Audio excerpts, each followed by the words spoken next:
Thank you, Madam Speaker. I too urge a no vote. You know, last year the budget that was passed out of this body spent about $86 billion roughly.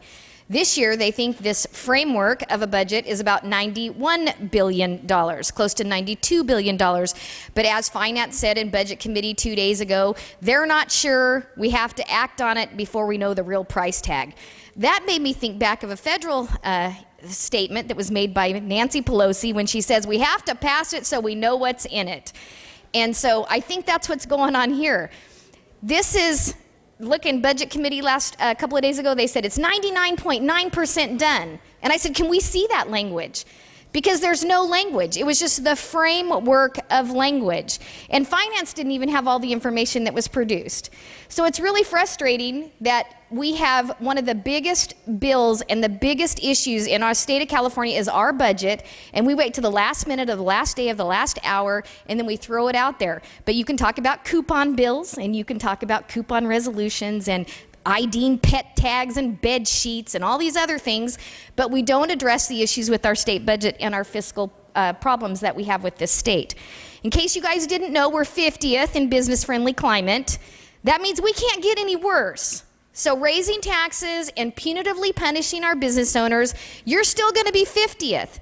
They downgraded our bonds the other day to junk bonds. We're the laughingstock of the nation. And then we sit in this building and you continue to pass taxes and a sham of a budget that hasn't been able to be reviewed. And I know they'll say we had 73 hearings and there was this packet handed out, but it was like no action, no action, no action, no action, no action, no action taken, no action taken, no action taken, held open, held open, held open, held open. Those were the action items on the budget. Go back and look through it. What we have here is a bunch of thievery. We steal from education on this budget. Out of $6 billion in trigger cuts, $5.9 billion are education cuts.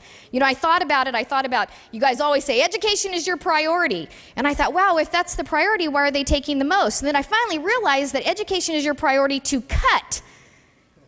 And the public just hasn't got that message yet. So you go home and you say, education is my priority. But the priority on the other side of the aisle is to cut education. Otherwise, out of those trigger cuts, $6 billion, 5.9, would not be in education. We steal from OHV's funds. We go tell the taxpayers and the OHV people that they'll pay these little green fees and they can use that money to buy their properties so that they can have these off-road parks. And then you steal it. The other day in education, you had these kids that were developmentally disabled and they're coming up going, let the taxpayer donate to our education.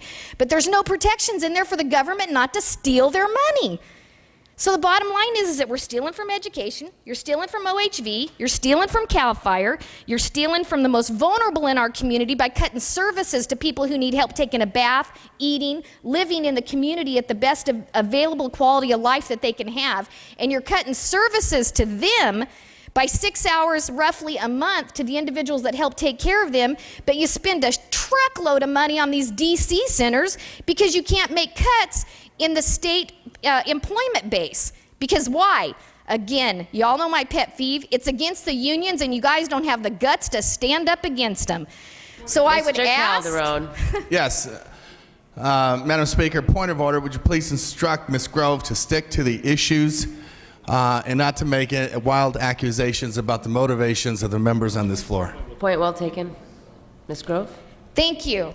The bottom line is that you don't stand up to the unions and you continually to cut from people that need it without even addressing that issue. Mr. I ask Calderon. for a no vote.